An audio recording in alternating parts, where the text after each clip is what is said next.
Bollywood silver screen presenting Pearl. ये कहानी है सन 1918 की। ये वो वक्त है जब वर्ल्ड वॉर अपने अंतिम चरण पर चल रहा है।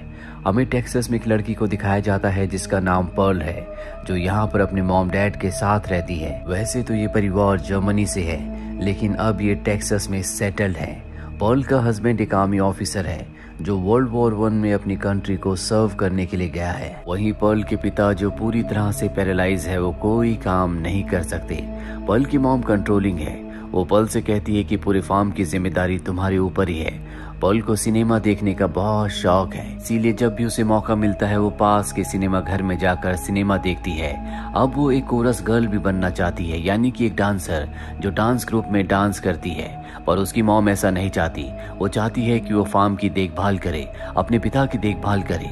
पर शायद पर्ल के सपने अब कुछ और ही हैं, जिनके बीच में उसका फार्म और उसके पिता हैं। इसीलिए अब वो धीरे धीरे डिस्टर्ब होना शुरू हो जाती है। जब भी उसे मौका मिलता है वो जानवरों को टॉर्चर करती है, साथ ही अपने पिता को भी परेशान करती है। इसके अलावा उसे नशे की भी आदत पड़ चुकी है। उसकी जिंदगी में अकेलापन है, इसीलिए कभी कभी वो अपने पति के लेटर को पढ़ लिया करती है।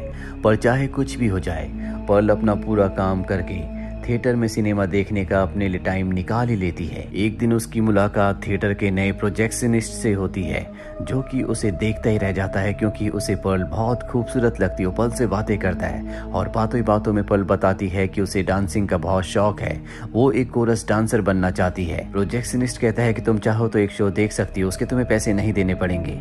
पर पर्ल मना कर देती है और कहती है कि मुझे घर जाना है। दरअसल पर्ल का स्वभाव बहुत ज्यादा शर्मीला है। प्रोजेक्शनिस्ट उसे कहता है कि तुम डांसर बन सकती हो और वो उसे नेगेटिव फ्रेम्स में से एक फ्रेम काट कर देता है। पर्ल उसे बता देती है कि उसका हस्बैंड इस वक्त वर्ल्ड वॉर 1 में यानी कि जंग में गया है। इसके बाद पर्ल वहां से निकल जाती है, लेकिन आज पर्ल बहुत खुश है। इसीलिए वो अपनी कॉर्नफील्ड में जाती है, जहां पर स्केयर क्रो को नीचे उतार कर उसके साथ डांस करने लगती है। वो डांस करते करते पूरी तरह से खो जाती है और अब उसे स्केयर क्रो में प्रोजेक्शनिस्ट का चेहरा दिख रहा होता है, जिससे हमें पता चलता है कि पर्ल की दिमागी हालत अब और भी ज्यादा खराब हो रही है। कुछ देर डांस करने के बाद अब वो वापस अपने घर आ जाती है।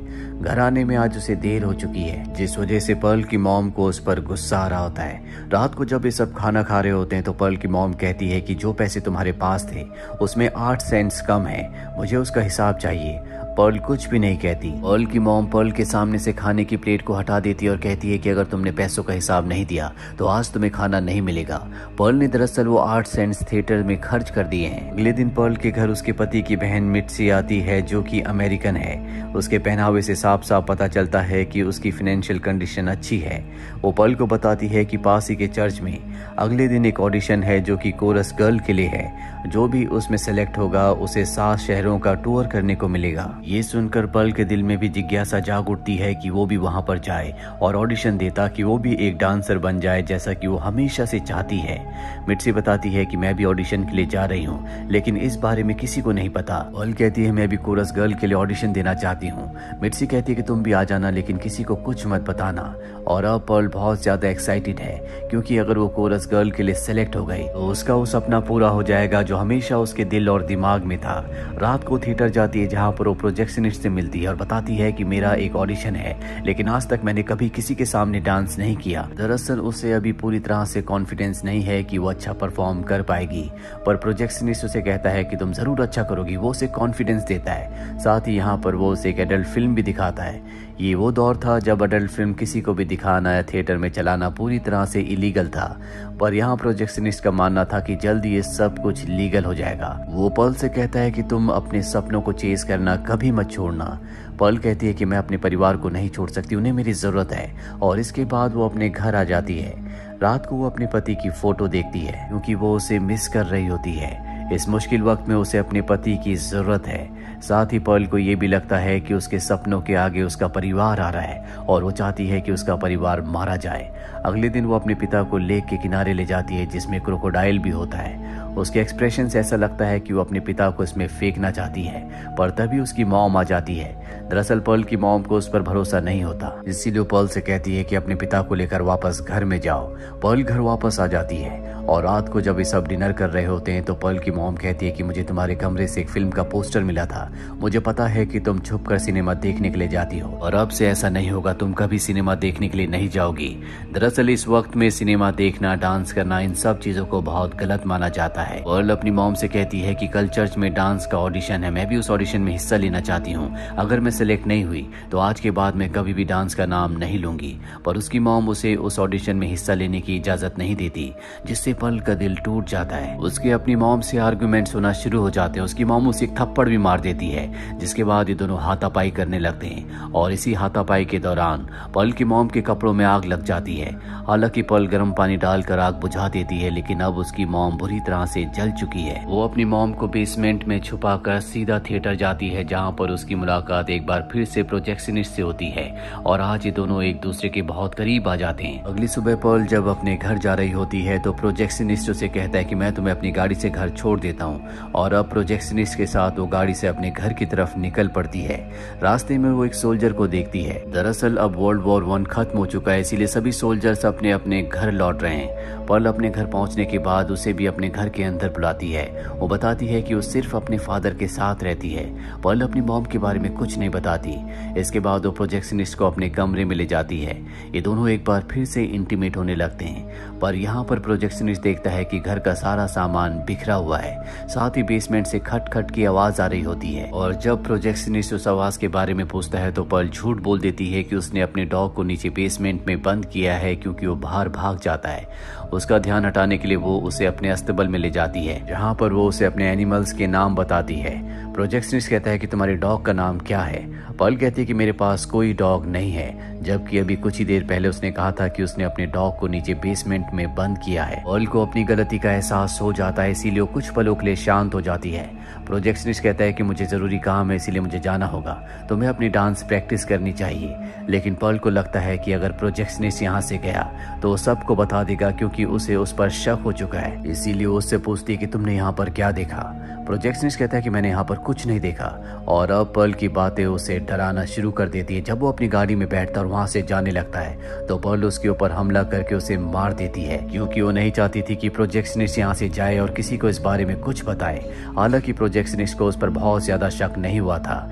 इसके बाद वो अपनी मॉम को भी मार देती है। पर्ल के दिमाग में सिर्फ उसका ऑडिशन चल रहा होता है, इसीलिए ऑडिशन के लिए तैयार होती है। ऑडिशन पर निकलने से पहले वो अपने पिता को भी मार देती है, जिसके बाद वो प्रोजेक्शनिस्ट को उसी की गाड़ी के साथ लेक के किनारे ले जाकर लेक में धकेल देती है। जिसके बाद वो सीधा चर्च में जाती है, जहाँ पर ऑडिशन के लिए और भी बहुत सारी लड़कियां हैं। मिट्सी भी यहाँ पर होती है, जो उसे बताती है कि ऐसा रूमर है कि एक शहर से सिर्फ एक ही लड़की को चुना जा रहा है। और पर्ल का नंबर आता, वो परफॉर्म करती है, लेकिन जजेस को उसकी परफॉर्मेंस पसंद नहीं आती। साथ ही जजेस को किसी अमेरिकन लुक वाली लड़की की जरूरत है, इसीलिए उसे मना कर दिया जाता है। हालांकि पर्ल उनसे रिक्वेस्ट भी करती है, लेकिन पर्ल को वहां से निकाल दिया जाता है। बाहर आकर वो रोने लगती है। कुछ ही देर बाद उसके पास मिट्सी आती है और कहती है कि चलो हमें अब घर चलना चाहिए। ये दोनों के दोनों पर्ल के घर आ जाते हैं। पर्ल को अब एहसास हो चुका है कि उससे कितनी बड़ी गलती हो चुकी है। उसने आज ही 3 लोगों की जान ले ली। मिट्सी यहाँ पर उसे कंसोल करने के लिए आई होती है, इसीलिए उससे बातें करती है और बातें बातों में कहती है कि जो भी तुम्हारे दिल में है तुम मुझसे शेयर कर सकती हो। पर्ल कहती है कि मुझे मेरे हस्बैंड के आने का अब कोई इंतजार नहीं है, अगर वो जंग में शहीद भी हो जाते हैं तो इससे मुझे कोई फर्क नहीं पड़ता।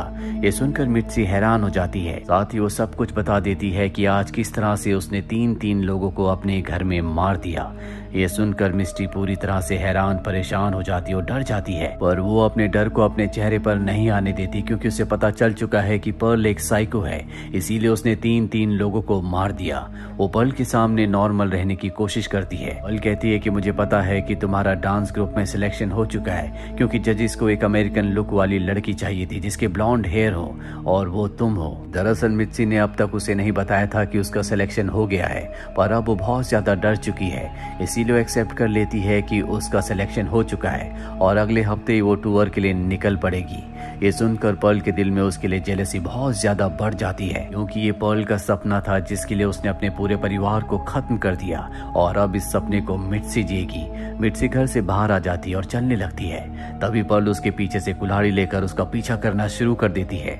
मिट्सी अपनी जान बचाकर भागने लगती है और वो उससे ज्यादा दूर तक नहीं भाग पाती। पर्ल उसे चेस करके मार देती है, जिसके बाद पर्ल हर रोज की तरह अपनी मॉम डैड के साथ डिनर टेबल पर बैठी होती है और प्रेयर कर रही होती है। उसके सामने उसके मॉम डैड भी हैं जो अब जिंदा नहीं है। पर्ल को कहीं ना कहीं अपनी गलती का एहसास है, क्योंकि उसकी मॉम हमेशा उसे कहा करती थी कि जो चीजें उसके पास है उन्हीं चीजों को उसे बेस्ट करना चाहिए।